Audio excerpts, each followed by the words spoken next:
Aranauã, Saravá, Motubá, Xema, Cuiú. Mais uma vez estamos nós aqui hoje na quarta aula do imaginário e eu vou apresentar para vocês hoje o tema imaginário e condicionamento. Quando nós falamos de condicionamento, nós estamos muito habituados a lidar com isso no nosso cotidiano, inclusive utilizando essa palavra para justificar alguns comportamentos que nós temos. Todos que estão me ouvindo, em algum momento já devem ter brincado. Você está condicionado a fazer isso. Mas houve uma pessoa que fez um estudo sobre o condicionamento. Essa pessoa foi Skinner. Ele desenvolveu o que ele chama de condicionamento operante, estabeleceu uma regra e definiu essa regra. E eu vou fazer hoje um paralelo entre esse condicionamento do Skinner e a visão do comportamento ocidental. O que eu quero levantar para vocês é que o Skinner fez sim uma descoberta. Ele conseguiu colocar em leis, ele conseguiu estabelecer o processo desse condicionamento.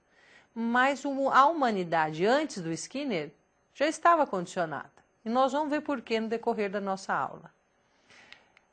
O imaginário, aqui no nosso caso, ele é um condicionamento operante composto por estímulo, seguindo de um comportamento que tem uma consequência. Como é que a gente vê isso?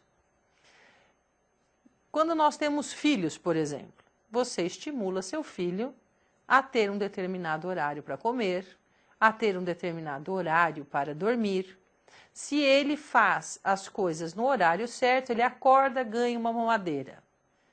Ele levanta do soninho da tarde e tem um biscoito. Isso é uma forma de estímulo para que ele continue seguindo as normas que você está tentando fazer com ele. Um outro exemplo. Nós trabalhamos o mês inteiro, muitas pessoas. Qual é o nosso estímulo do trabalho? O salário no final do mês. Que infelizmente a humanidade ainda trabalha por meio assalariado. Então você vai lá, você sabe que no final do mês você vai ter um salário.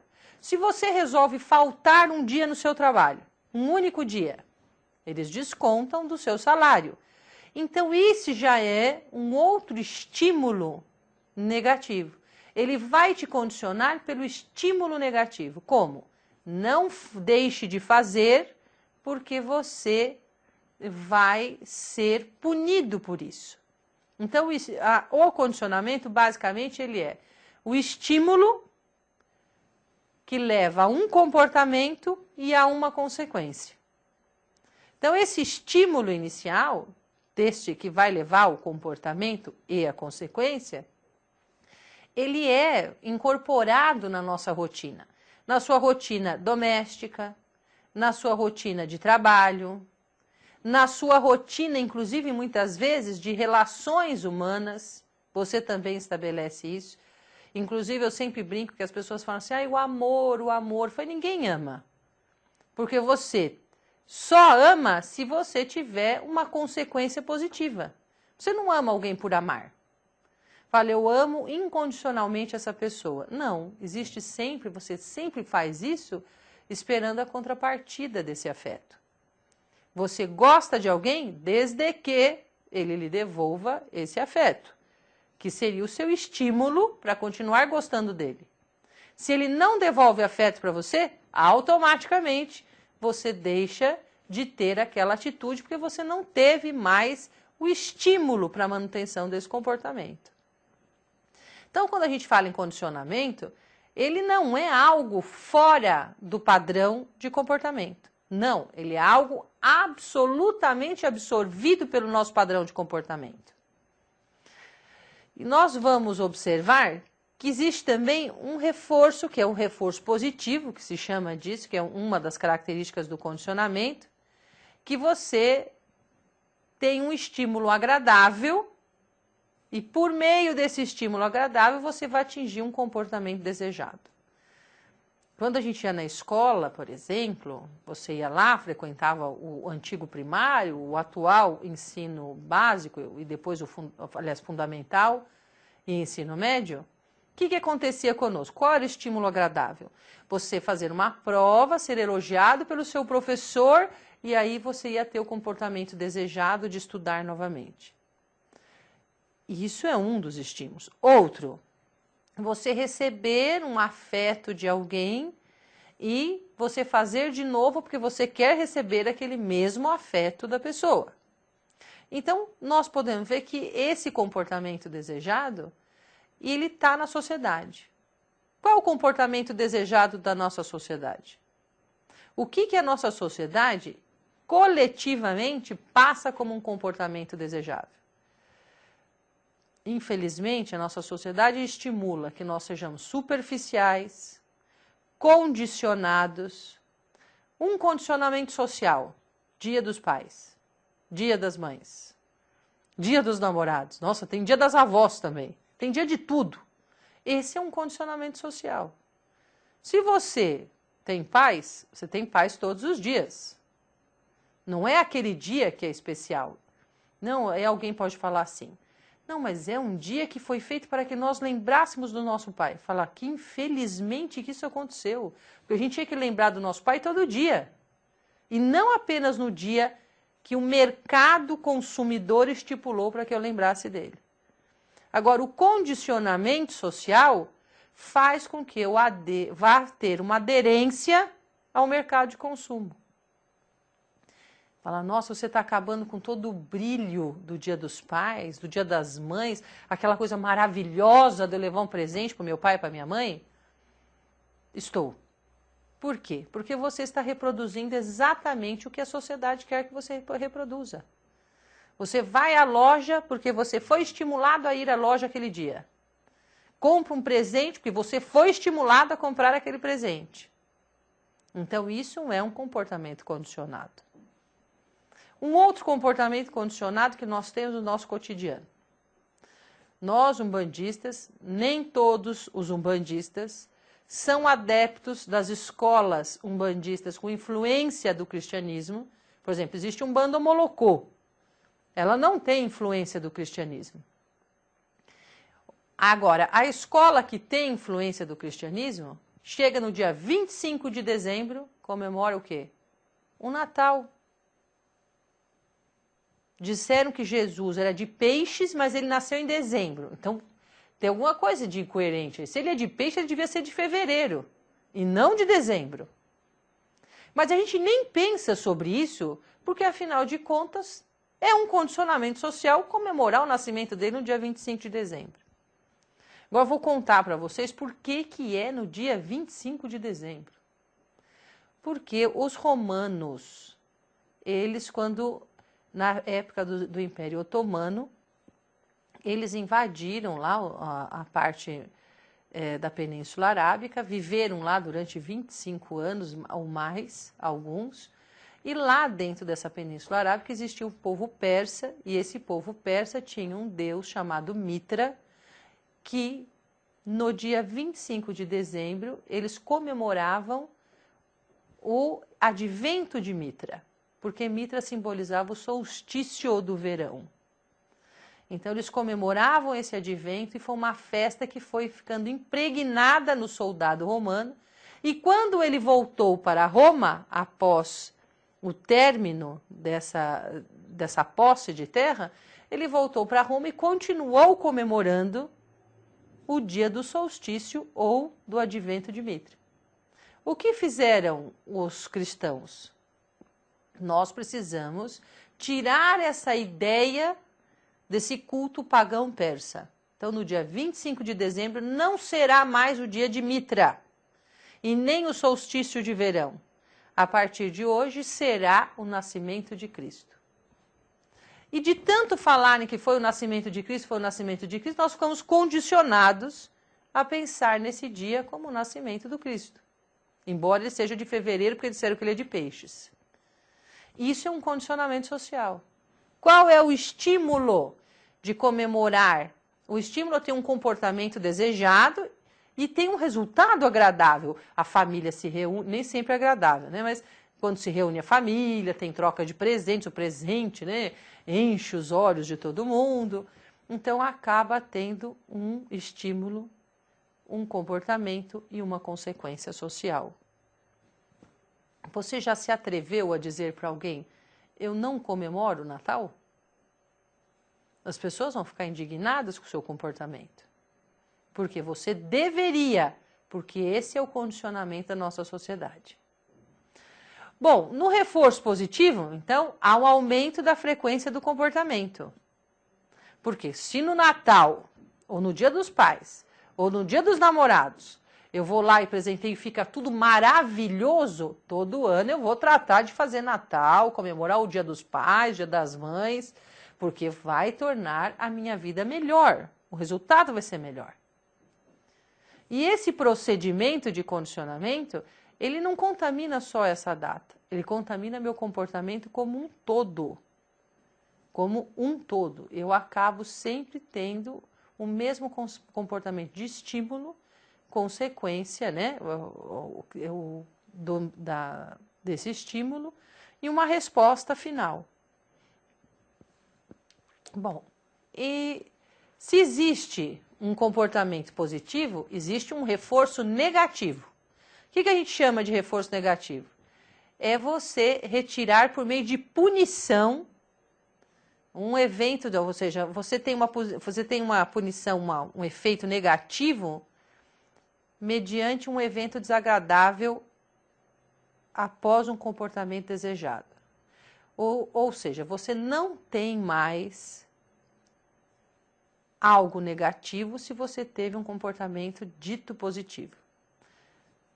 Vou voltar aqui para as nossas coisas cotidianas, para ficar vivo isso em nós. Se eu vou lá e dou presente para o meu pai, ele fica de bem comigo o ano inteiro, porque eu lembrei do Dia dos Pais. Se eu lembro do dia do aniversário do fulano, ele vai ficar contente comigo, porque eu lembrei do aniversário dele. Então, não tenho punições. Ele não vai ficar de cara feia, ele não vai ficar bravo, ele não vai ficar triste, ele não vai ficar rancoroso, porque eu lembrei. Então, as coisas negativas, elas são retiradas. Aí existe a punição positiva, que é a apresentação de uma consequência desagradável após a realização de um comportamento não desejado. Você vai apanhar se você não fizer isso. Ou, eu vou ficar muito triste com você se você não se lembrar do meu aniversário. Eu vou tirar o carro do meu filho se ele não for bem nas provas. Eu vou pôr você numa prisão se você roubar um pedaço de pão. Então, esse é uma punição, qual é o estímulo, o comportamento e a consequência. A consequência é tirar o dito mau hábito. Eu vou ter uma punição para que aquele hábito não se torne comum na minha vida. Bom, o que isso tem a ver com o imaginário das religiões afro-brasileiras? E tem a ver pelo seguinte, quando a gente fala em comportamento, em condicionamento, nós temos que nos lembrar que as relações que se estabelecem dentro das religiões mantêm o mesmo padrão. Como mantém o mesmo padrão? Eu tenho um estímulo social. Com todo respeito, a mãe menininha do Cantuá, uma referência dentro das religiões afro-brasileiras na história do Brasil. Quando ela era perguntada no censo qual a religião dela, ela respondia católica.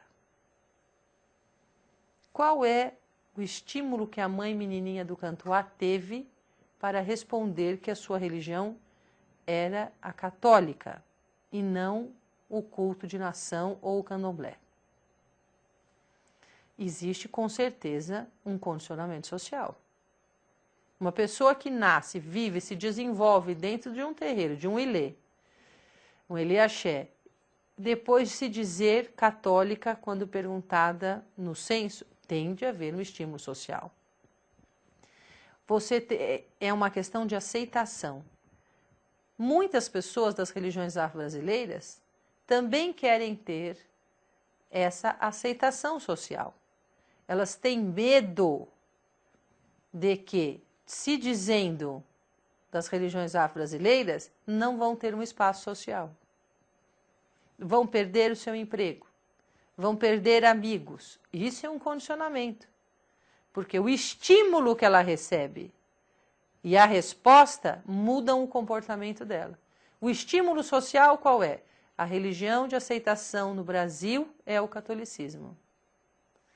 A consequência, você ser aceito socialmente.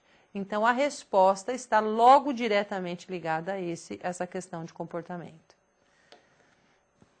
Tipos, né, eu coloquei aqui tipos de pauta de reforço, né, as pautas de intervalos fixos. Então, para que você mantenha esse condicionamento, você tem que ter pautas fixas. Então, todo segundo domingo do mês de maio é Dia das Mães, é uma pauta fixa. Todo segundo do mês de agosto, todo segundo domingo do mês de agosto é Dia dos Pais. Todo dia 25 de dezembro é dia de Natal. Então, são pautas fixas.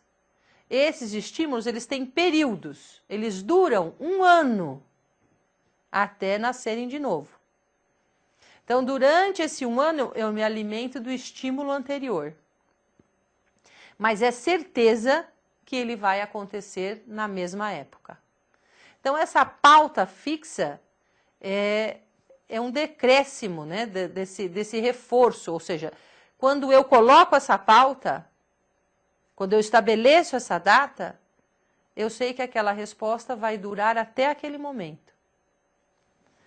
Agora, a pauta de intervalo variável são respostas, né, com intervalo e resposta, elas não são estáveis. Então, se eu digo que o Dia dos Pais, aqui no Brasil, é o segundo domingo de agosto, lá na Europa, é o terceiro domingo de maio, lá nos Estados Unidos, é o 1º de abril, o que acontece? Quando eu lido com essa falta de estabilidade, o estímulo ele não tem o mesmo efeito, ele se torna instável. Eu posso sair daqui do Brasil e ir lá para os Estados Unidos e não comemorar o Dia dos Pais, porque eu não tenho aquela data como referência.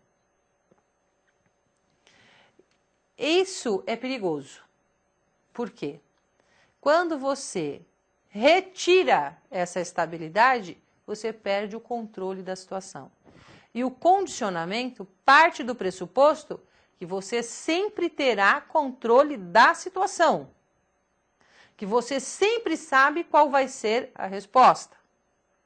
E essa resposta, você ao aplicar o estímulo, você já sabe que lá na frente vai acontecer aquilo que é desejado.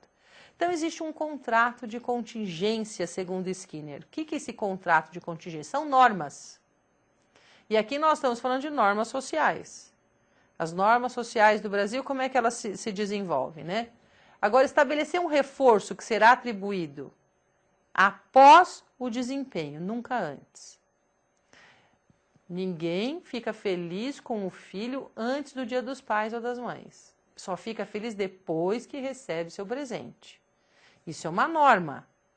Eu não posso ter felicidade antes, eu tenho que ter felicidade depois. Então, essa norma, ela vincula ao desempenho do indivíduo. Qual é o desempenho que eu tive? Eu fui um bom filho, lembrando do Dia dos Pais? Eu não fui um bom filho, lembrando do Dia das Mães? Então, esse desempenho ele está extremamente vinculado ao reforço positivo que eu terei. O outro, os reforços devem ser imediatos e frequentes.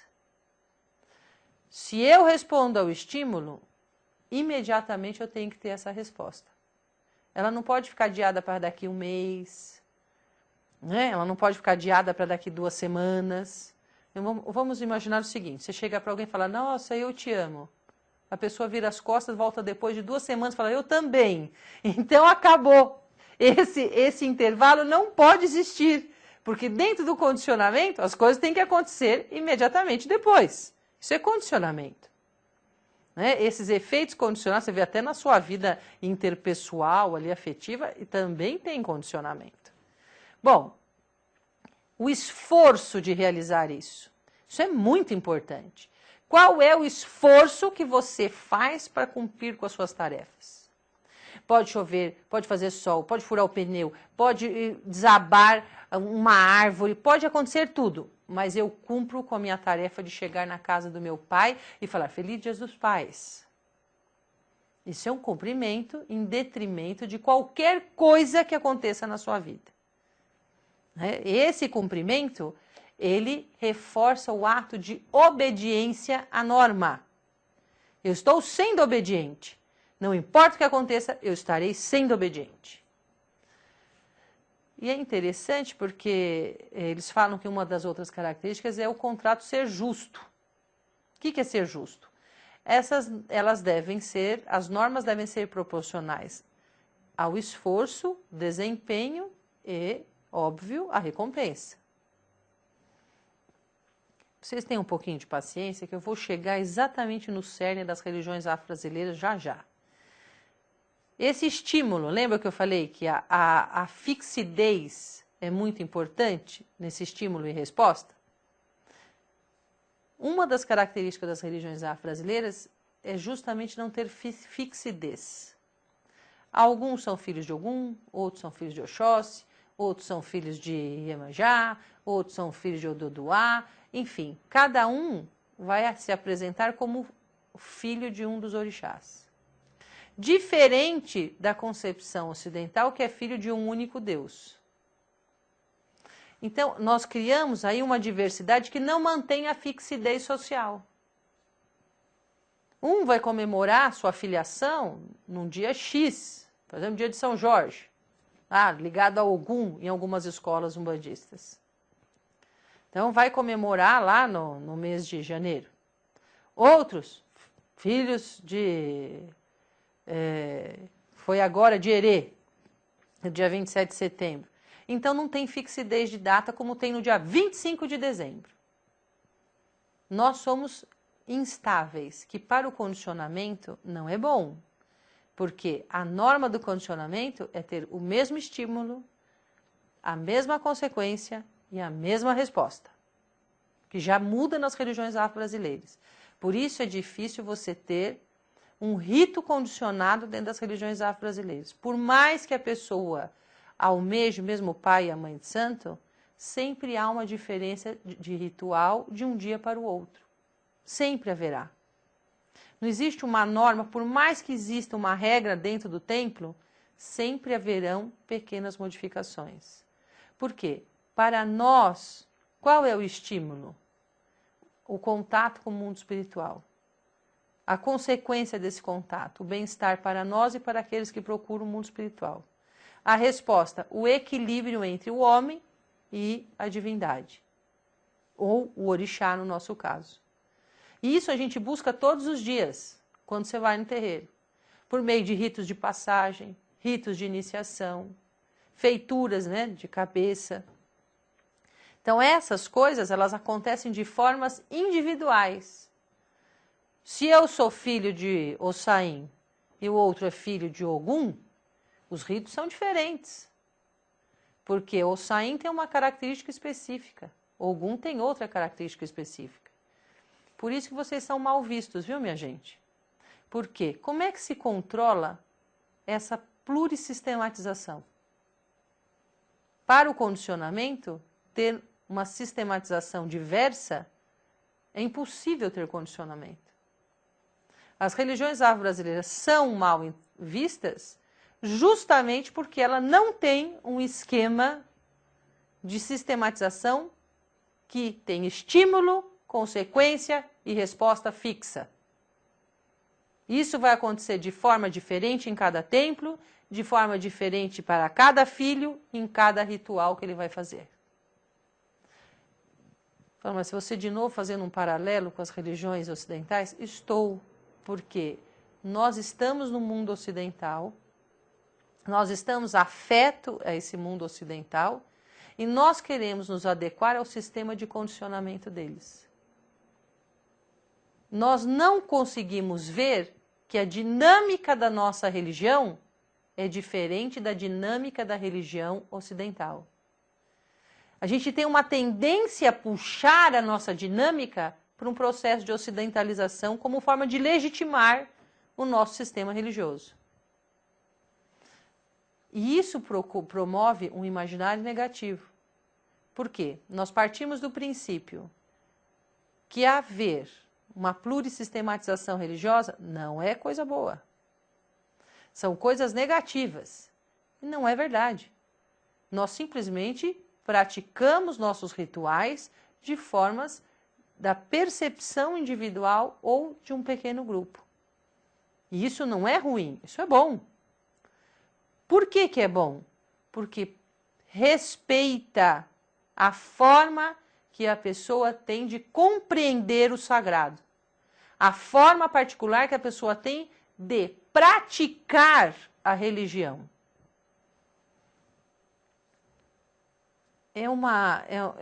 Talvez isso, a gente não pense muito sobre isso, porque existe um condicionamento, e esse condicionamento muitas vezes nos dificulta observar uma outra ótica da religião. E aqui nós estamos discutindo uma religião, um dos condicionamentos, que a nossa religião é uma religião, no mínimo, politeísta. O que é uma religião politeísta? Nós acreditamos em várias divindades, que são os orixás. Isso não quer dizer que a gente não acredite numa divindade suprema, que é o Lorum, Tupã, Zambi, não quer dizer. Só que parte do princípio que você acreditar em várias divindades, no imaginário fica que você descarte a divindade suprema. Essa é uma concepção criada pelo monoteísmo. Segundo um autor chamado Marcelo Mazêncio, da Ciência da Religião de Turim, ele fala que o monoteísmo foi uma construção ideológica, que não existe religião monoteísta. Por quê?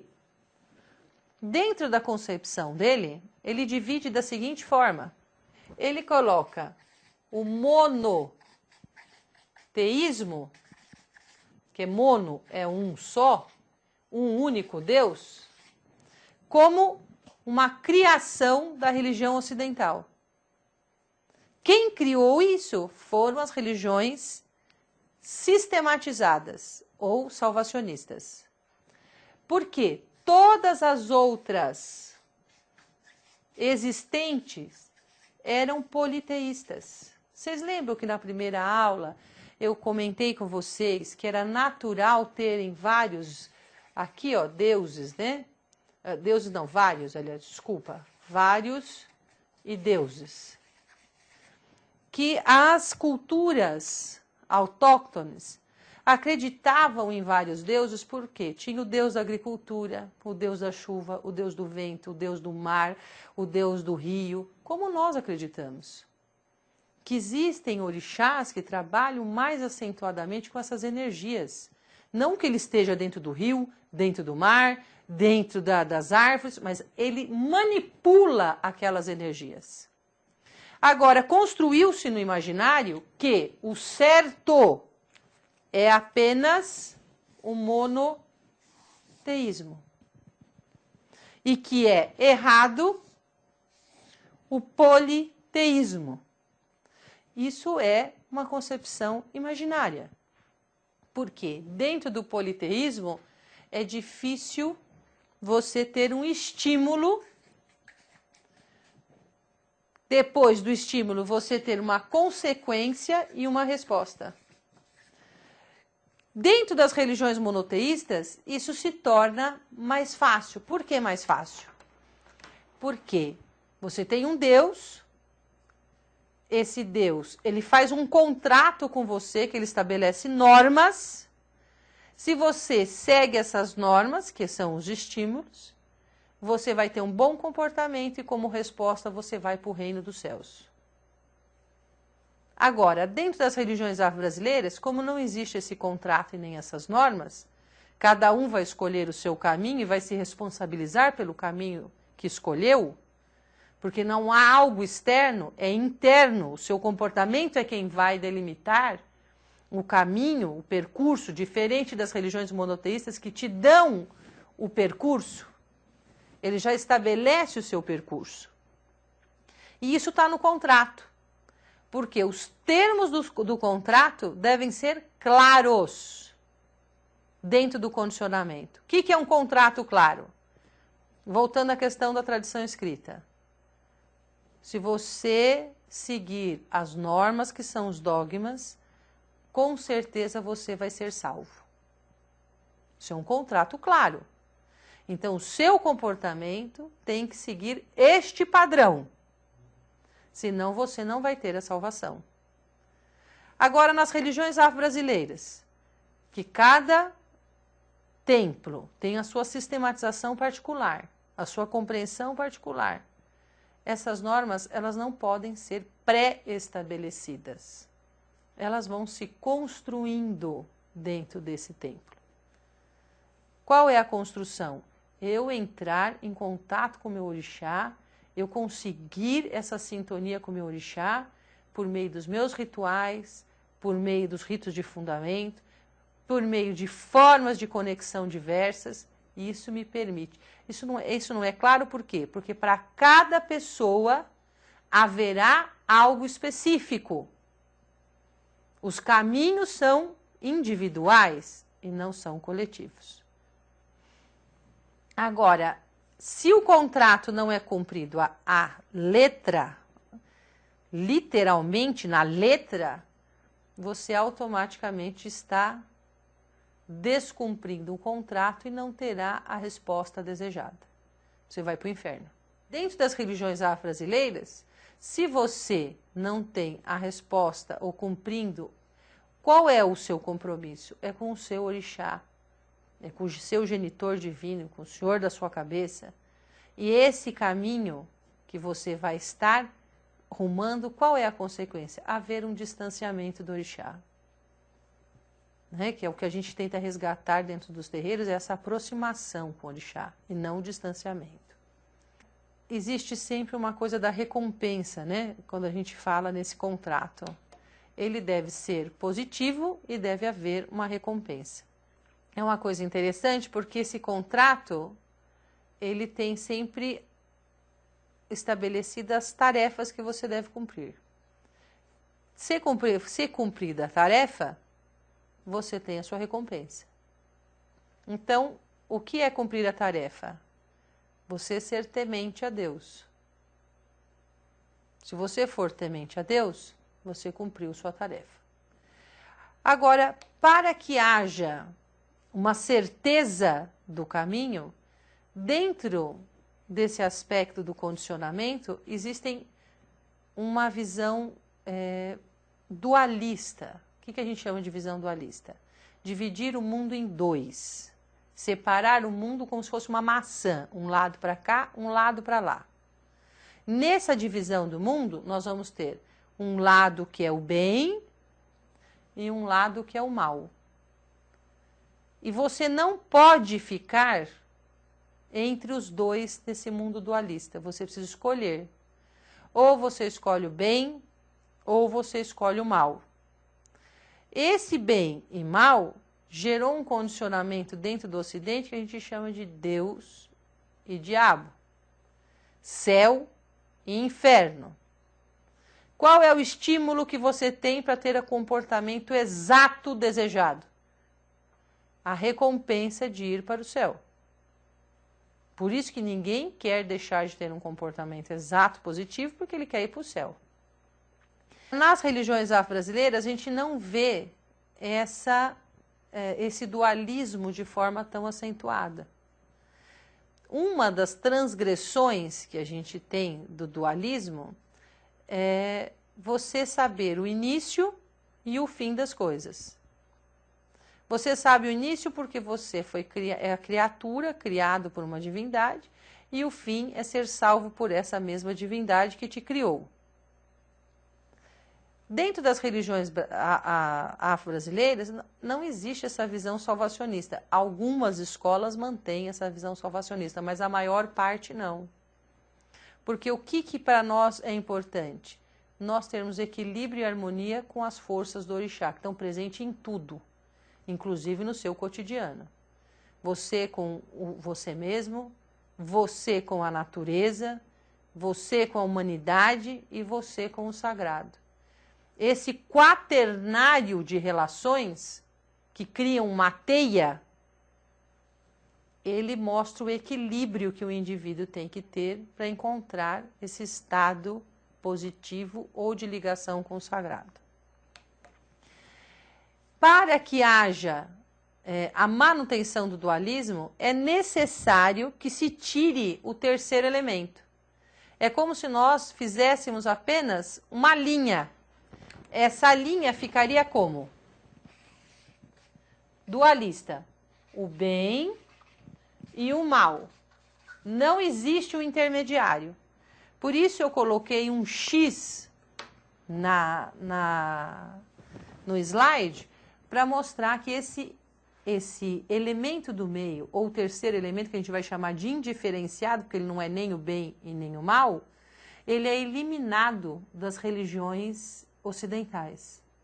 Mas ele é muito presente nas religiões afro-brasileiras. Porque para as religiões ocidentais, ou é ou não é. Não existe uma outra opção. O pode ser, o dever ser, não. Ou é ou não é.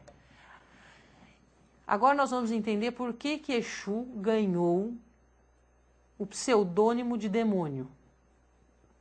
Diabo. Coisa ruim, né? Tem várias nomenclaturas que se espalham por esse Brasil afora. Porque Exu, ele representa exatamente esse terceiro elemento. Ele representa exatamente esse elemento indiferenciado entre o bem e o mal. Exu, como vocês já devem ter ouvido falar, ele não é nem bom e nem ruim. Ele é aquele que faz uma readequação entre esse bem e mal constantemente, de indivíduo para indivíduo. E o Exu, então, representa a incerteza.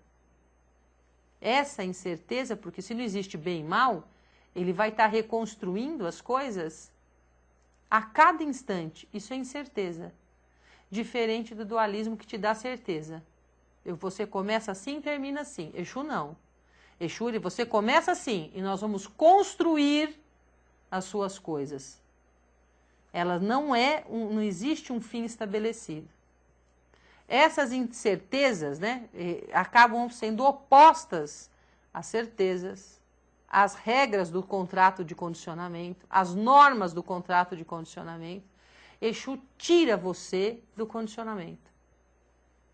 O fato dele retirar você desse condicionamento, eu coloquei uma palavra aqui que eu coloquei subversivo. Todo mundo costuma falar que Exu é revolucionário. Agora eu vou plagiar Maffesoli, que é um autor, e o Maffesoli diz que ele não usa mais a palavra revolucionário, porque ela foi contaminada pela ideologia, que hoje ele só usa subversivo.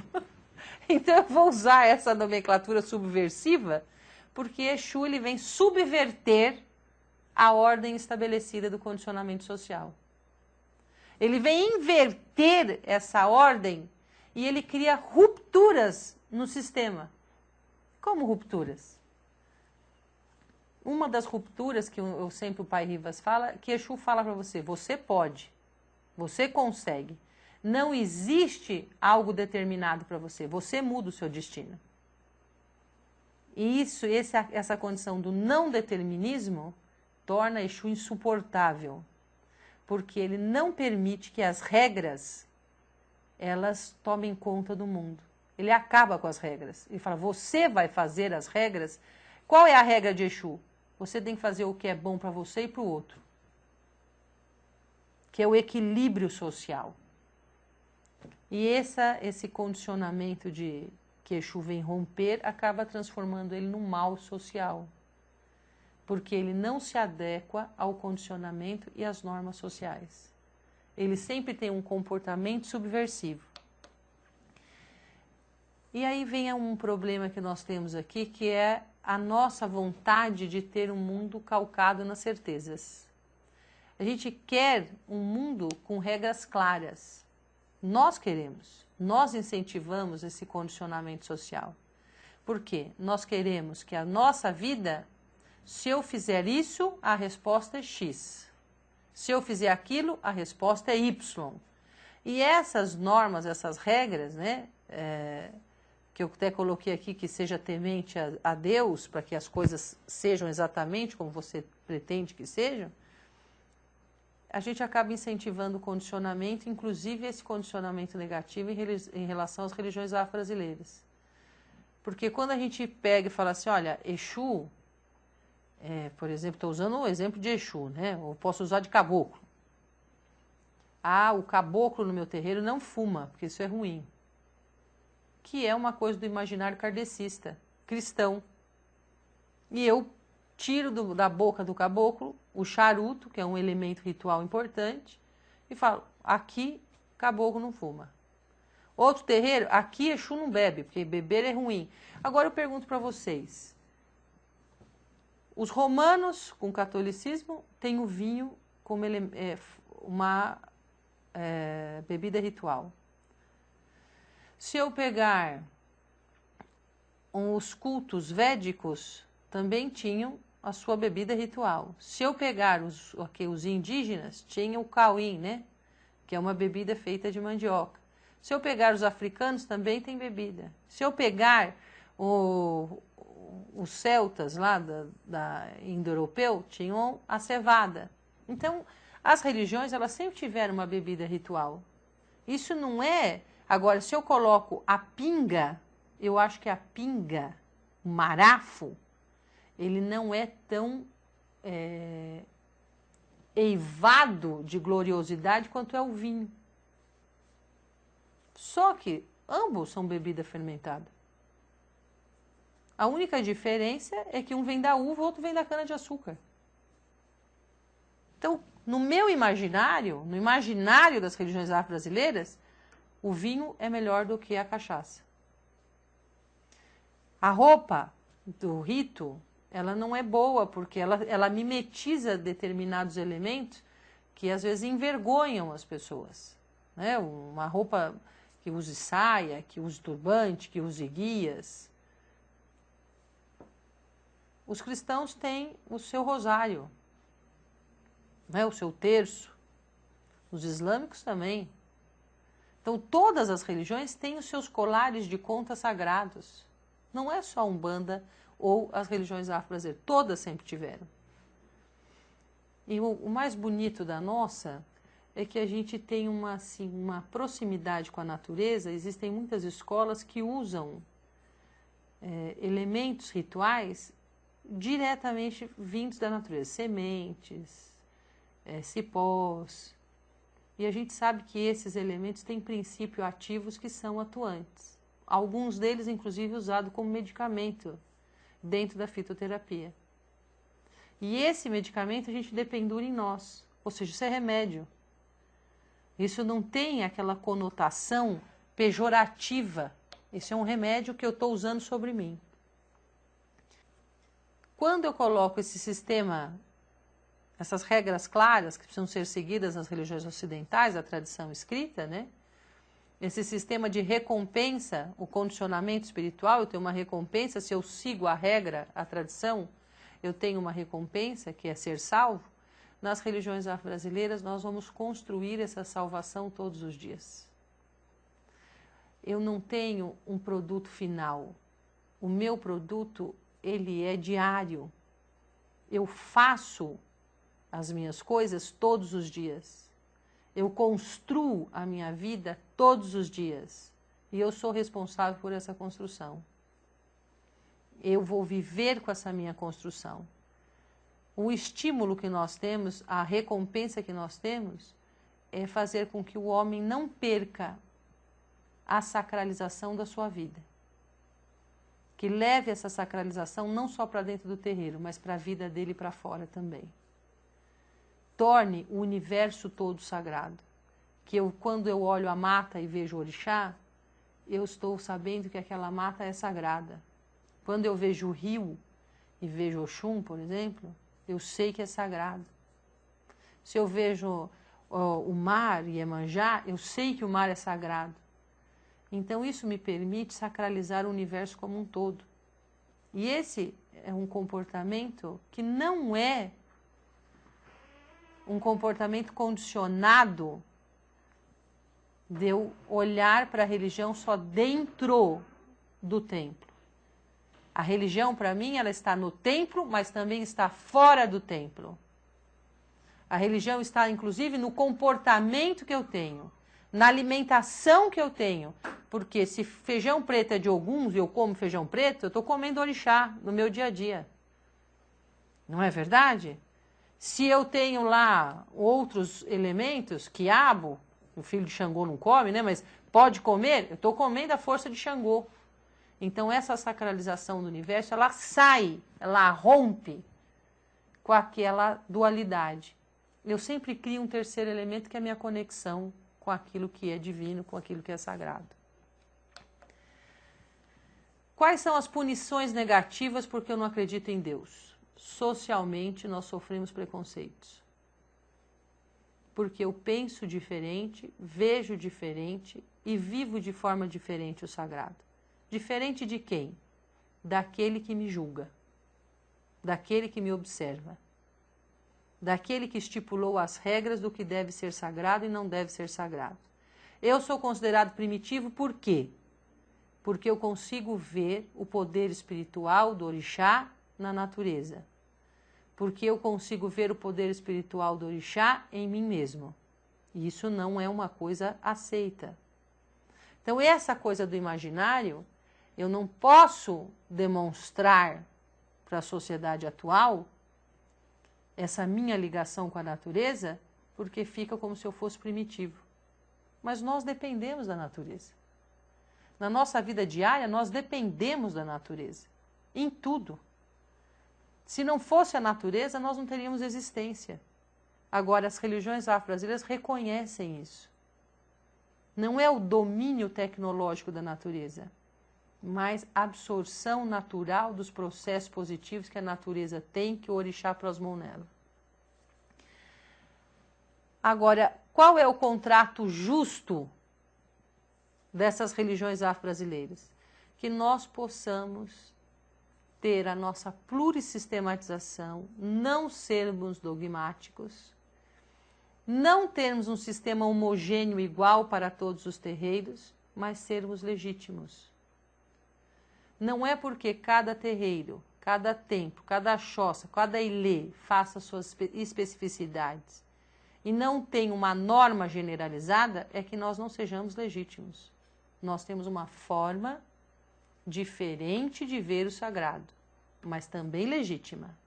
Essa forma de não ser sistematizada, sem regras, que foge do condicionamento religioso ocidental, ela é uma forma particular nossa e que nós precisamos acreditar nela. Eu não posso querer desconstruir essa característica tão heterogênea e positiva, porque dá espaço para todas as pessoas. Se eu não gosto de um templo assim, não me sinto bem, eu tenho um templo X para ir. Eu não preciso sair da Umbanda, eu não preciso sair das religiões afro-brasileiras. Eu posso transitar entre os templos sem perder a conexão com o sagrado. Eu vou me adequar a determinada linguagem que me fale mais a alma. Não tem uma linguagem só que eu preciso me adequar a ela e pronto. Eu tenho várias linguagens e eu posso procurar aquela a qual eu estou mais afim. Essa liberdade das religiões afro-brasileiras, ela se torna subversiva como Exu. Por quê? Ela foge da regra, ela foge da norma, ela foge da estabilidade. Ela é instável por quê? Porque esses elementos estão sempre se movimentando. Os elementos aqui que eu estou dizendo, os próprios indivíduos, eles sempre se movimentam. E essa não homogeneidade no método, ela é considerada ruim.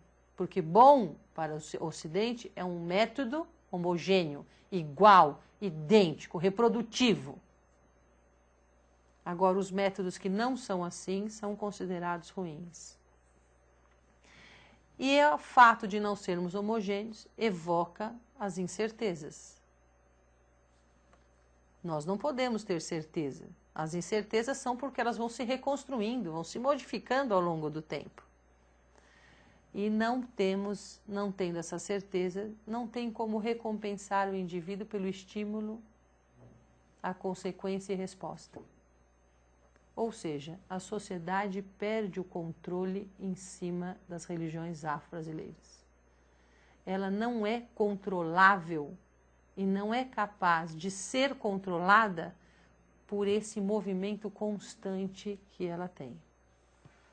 Por isso que dentro do condicionamento as pessoas nos veem como algo muito negativo, como algo que pode modificar, subverter a ordem das religiões e contaminar um pensamento que é esse pensamento homogêneo, estável, de normas e regras fixas e de condicionamento, que se você for estimulado, já vai saber qual vai ser a resposta. Não precisa nem ser criativo para interpretar qual vai ser essa resposta.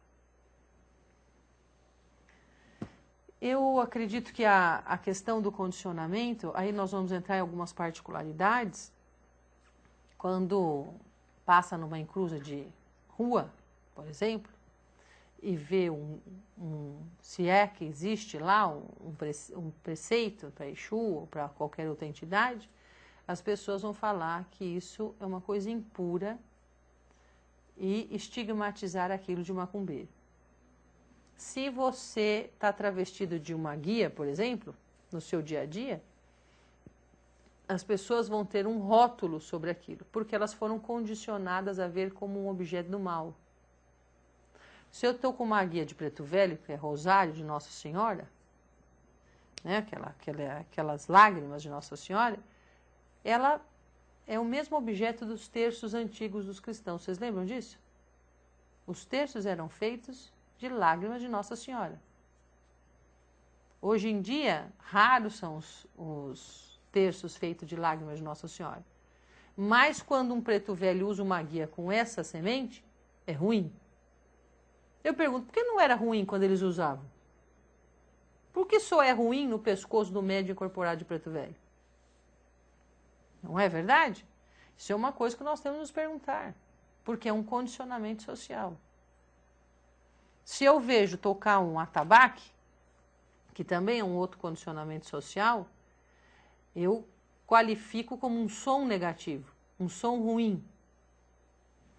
Eu até achei interessante, que eu também leio para fazer esse curso, certo? E eu estava lendo Duran, e ele usa uma expressão muito interessante, que ele fala da música obsessiva. Eu achei muito interessante essa colocação da música obsessiva, porque o atabaque dentro das religiões afro-brasileiras é visto como algo obsessivo. Ele corrompe a sociedade só por existir. Esse instrumento de percussão, ele é mal visto dentro dos terreiros. Só que é um instrumento como outro qualquer. O que é mais nobre no piano ou no órgão que está na igreja do que o atabaque que está dentro do terreiro? Qual é a diferença? Da harpa e do atabaque? Do agogô, por exemplo? Então nós precisamos começar a rever esses conceitos e ver que muitas coisas são condicionamento que também estão na nossa vida diária. Que às vezes nós nos livrar das coisas sem saber ao certo por que estamos nos livrando delas. Mas nós estamos atendendo a esse estímulo social, a esse condicionamento social. Uma outra coisa interessante que eu falei na primeira aula para vocês é em relação ao preto. Isso é muito interessante, porque quando se usa o preto dentro do terreiro, seja na nação, na Umbanda, onde for, o preto é visto como a coisa mais maléfica existente. O preto ali é o símbolo do máximo do mal no terreiro. E quando o padre põe preto, o rabino põe preto, não é visto como mal. Então, qual é a mudança, se não um condicionamento? Eu condicionei a ver o preto do terreiro como ruim. Até o vermelho de Exu, né, que eu brinquei sobre o carmim de muitas roupas de outros setores religiosos, mas lá é bom, aqui dentro é ruim. E é o mesmo produto. O que muda é o condicionamento em cima das religiões afro-brasileiras. Agora a gente precisa tomar cuidado para não contribuir com esse estímulo negativo, com essas punições sociais, daqui falou Skinner, e incentivar que isso continue acontecendo na nossa sociedade. E nem pré-julgar o terreiro do fulano do Beltrano que se tem ou deixa de ter, porque aquilo atende àquela pessoa, a necessidade particular daquela pessoa. Ele entende o sagrado daquela forma. Ótimo. Ele está feliz? Ótimo. Porque as religiões afro-brasileiras permitem essa flexibilidade. Lembre-se, as religiões afro-brasileiras são heterogêneas no seu método. Na metodização, ela é heterogênea. Mas todos nós, independente do método, estamos buscando os orixás. E isso nos torna semelhantes. Bom, por hoje é só. Aranauã, Saravá, Motumbá, Mocuyu, boa aula, boa reflexão para todos e espero ter contribuído com alguma coisa no dia de hoje.